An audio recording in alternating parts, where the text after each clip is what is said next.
ला ला ला ला ला ला ला।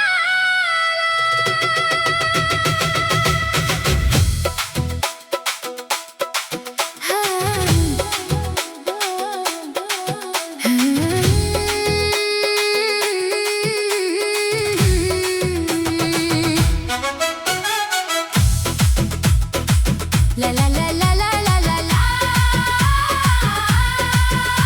ये काया माटी के, ये चोला माटी के, सास के डोरी है 4 दिन के। गुरु घसीदास बाबा कही गईन, सतनाम संग चलव रे मन खे।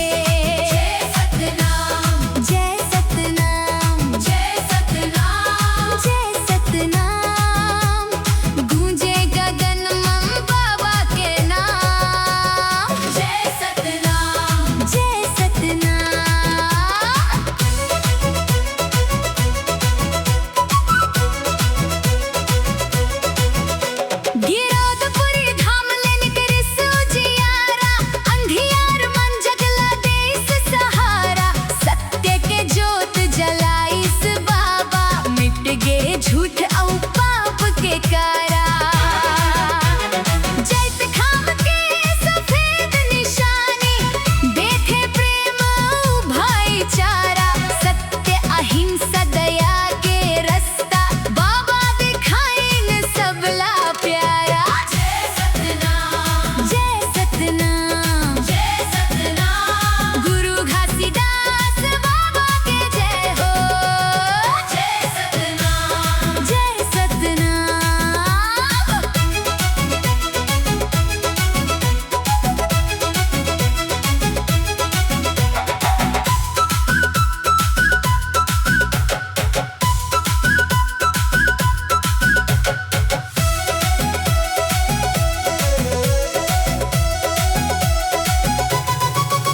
ऊंच नीच के भेद मिटाइन, सब मन खेल एक बताइन। गरीब दुखिया औलाचार मनला, अपन गले लगाए सिखाइन। सादा जीवन ऊंचा विचार, यही संदेश दुनिया ला सुनाइन। सतनाम के अमृत बानी ले, हर घर मन खुशहाली लानी न। जय सतनाम, जय सतनाम, जय सतनाम। गूंजे धरती गूंजे आसमान। जय सतनाम, जय सतनाम।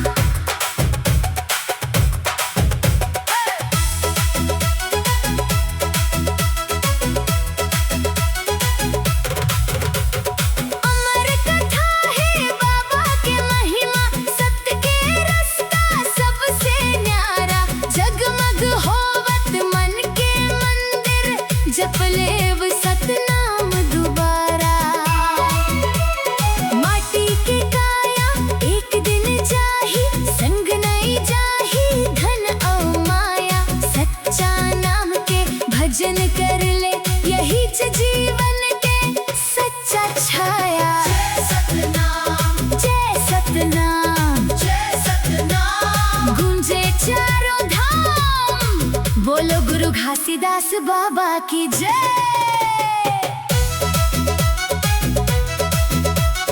अमृत वाणी सुनव रे भाई, झूठ कपट ले दूर रहव।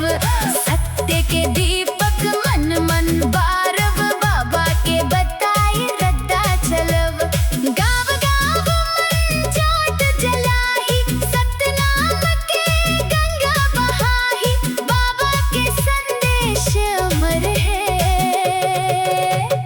दुनिया भर मन खुशबू फैल।